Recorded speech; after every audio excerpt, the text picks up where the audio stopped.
the Browns have an awful cap situation and they're stuck with Deshaun Watson for a couple of years. So, the more you think about that, the more it's like, man, they have to draft a quarterback, don't they? Don't they have to get a younger player in there? We've heard, you hear rumors about a Daniel Jones or a Kirk Cousins as a transitional piece. Don't they want to have the cheapest option with the mystery box, the cheapest mystery box that they could find? So if Cam Ward is available at number 2, that's where Daniel Jeremiah goes here. And I think that makes a lot of sense here for the Browns. Yeah, I mean, with Deshaun Watson's contract crippling them the way it is, like they basically need the cheapest way out of that. Because the other thing is, right, the worst thing about the Deshaun Watson contract is not only are you stuck with it, and okay, they're going to get some money back as we explored with the insurance and all that kind of stuff, but it's really, really problematic, that contract. The biggest problem of which is, number one, he's hurt again, right? He ruptured his Achilles again. And number two, even when he was healthy, he doesn't look like he can be starting. So you need a quarterback. Like, you need a viable starter from somewhere. And because Watson's contract is still hanging around your neck, you need that starter to be as cheap as humanly possible. So grabbing a quarterback at the top of this draft gives you the best kind of combination of hope plus value, right? Like, that quarterback contract is basically a 4-year, $40 million type of deal. So you're talking $10 million a year, as opposed to whatever you're going to have to pay for somebody else. Like, Daniel Jones, Kirk Cousins, I don't know what their contracts are going to look like based off, Cousins being cast aside, but he was on like 40 something before coming off the torn Achilles at 35 years old, right? Daniel Jones was on $40 million a year before he got bombed out.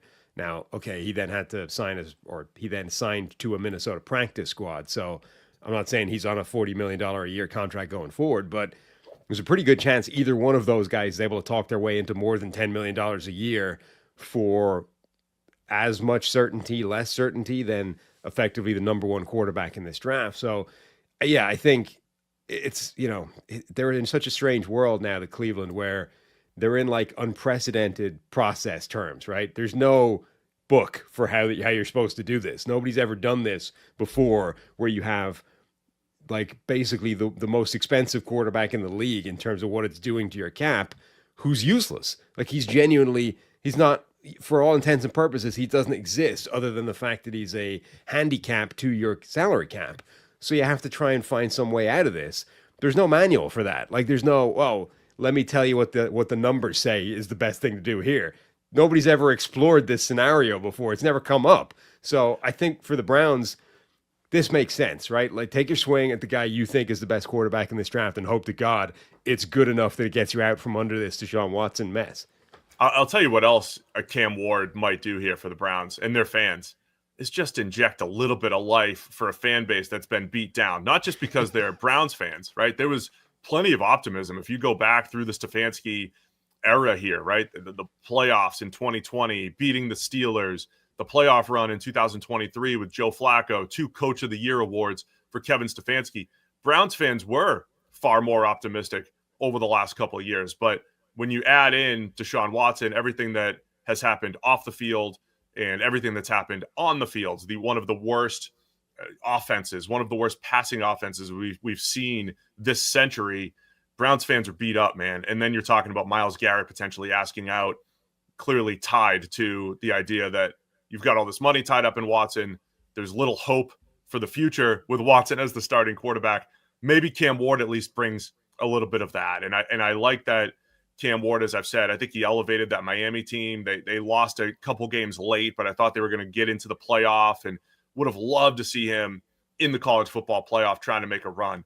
And they had a good squad, but he elevated them. He lifted them up, and he had that high-end potential. He also had that, I'm gonna create a fire, I'm gonna put it out. You love that example of Andrew Luck. He'd make some awful decisions during games, but I love his ability to be able to bounce back, whether it was the Florida game, the Cal game, right? He'll throw some back across his body, but he'll come back and throw it back across his body and hit it, and hit some of those big plays. So I think Cam Ward, at the very least, injects a little bit of life into this Browns fan base, gives them a little bit of hope for the future. There's more work to do. Offensive line, getting older, regressing, might have some turnover there, but the defense still has some potential.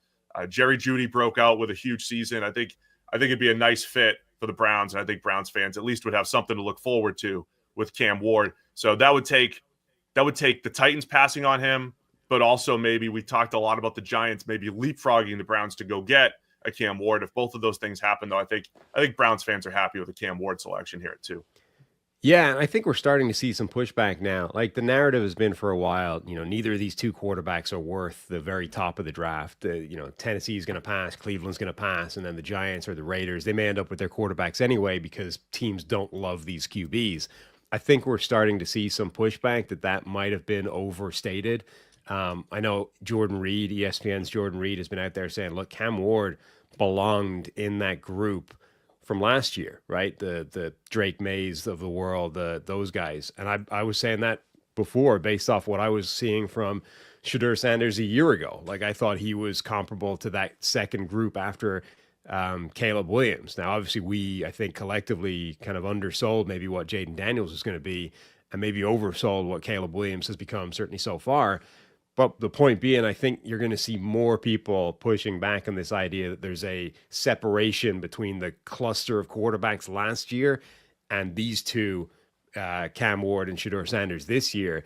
And if that's the case, now maybe a team like Tennessee doesn't like them and they might pass on them, and that's why they've been putting that out there. But, the Giants in desperate need for a quarterback, the Browns in desperate need for a quarterback just for a different reason, the Raiders, I don't know that you're going to see this sort of let's ease off. Let's play QB later on. Let's, target Jackson Dart. Let's target next year.